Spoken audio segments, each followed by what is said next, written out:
North Korea is the most difficult of targets for the U.S. intelligence community to unearth. Intelligence collection and analysis is an impatient rapport building, and in some cases, blackmail, to recruit an agent or flips an adversary.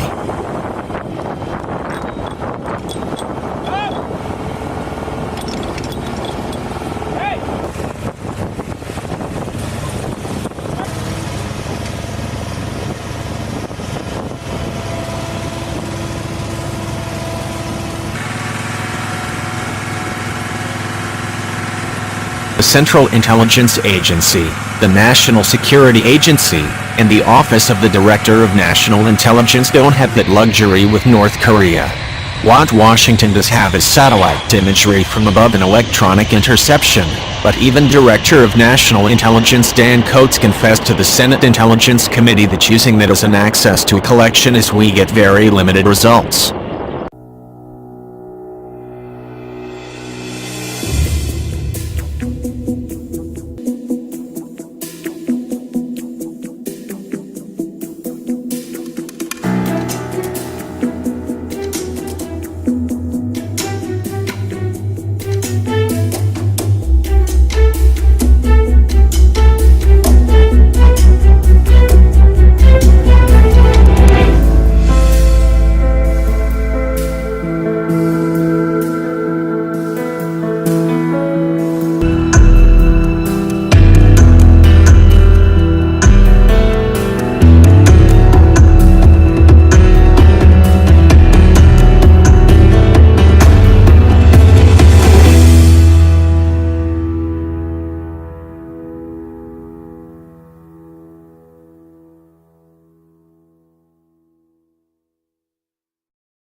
We do, however, know one thing for certain.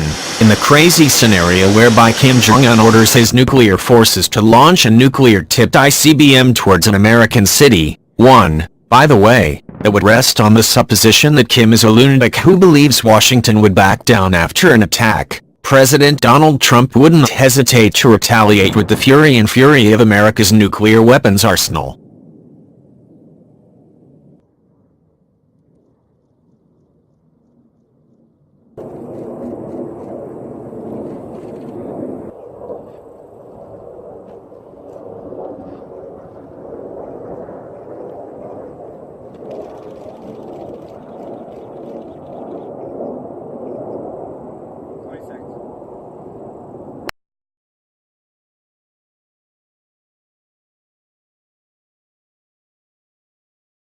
There probably wouldn't even be a debate with Defense Secretary Jim Mattis, National Security Advisor McMaster, or U.S.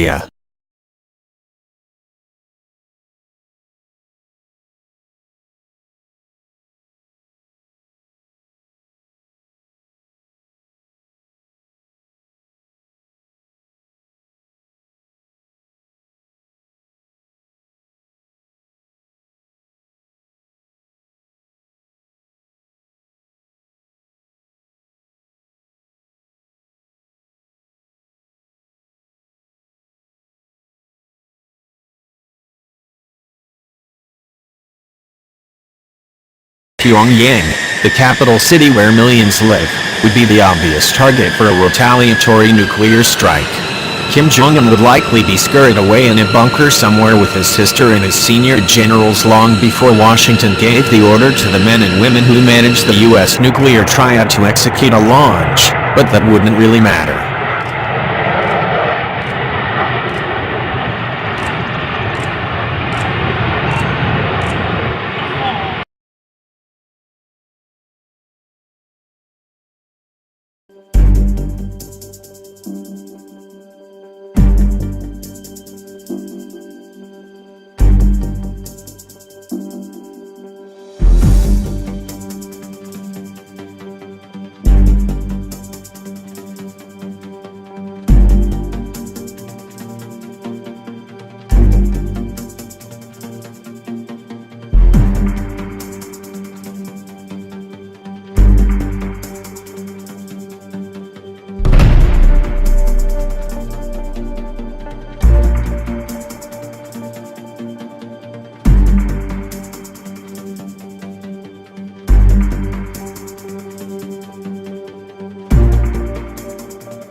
The purpose of a U.S. retaliatory attack would be to create so much destruction on North Korea's military chain of command, its minuscule economy, its hereditary political system, and its physical of any more nukes to launch.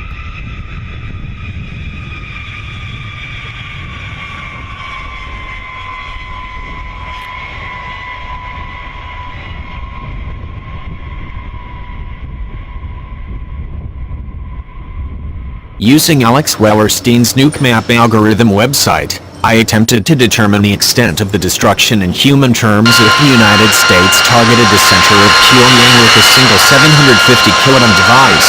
The largest nuclear device the United States possesses in its arsenal is the B-83 with the 1.2 megaton yield.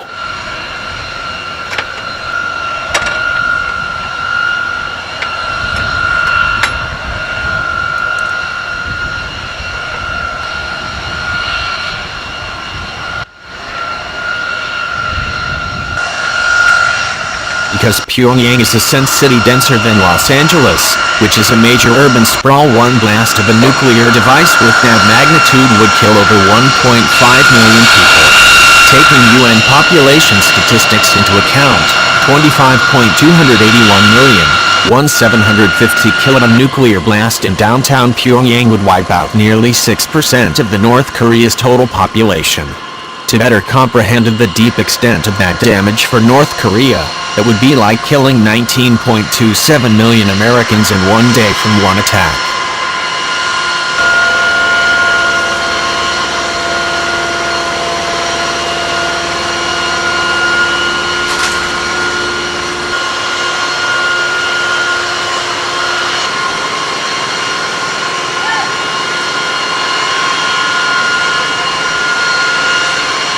Add estimated injuries into the equation, 855,410, and the casualties would rise to over 2.3 million. As to which structures in Pyongyang would cease to exist and which would only suffer moderate damage, take a look at the map. The workers and visitors of the victorious Fatherland Liberation War Museum in northwest Pyongyang would have a 50% to 90% chance of dying within the first hours, days or weeks from the radiation exposure.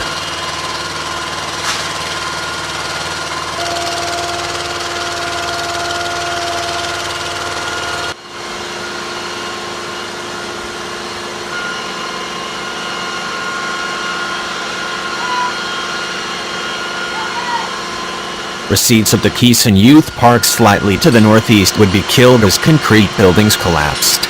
Across the Taedong River, the ideals of North Korean workers' facility would have the same bloody ending.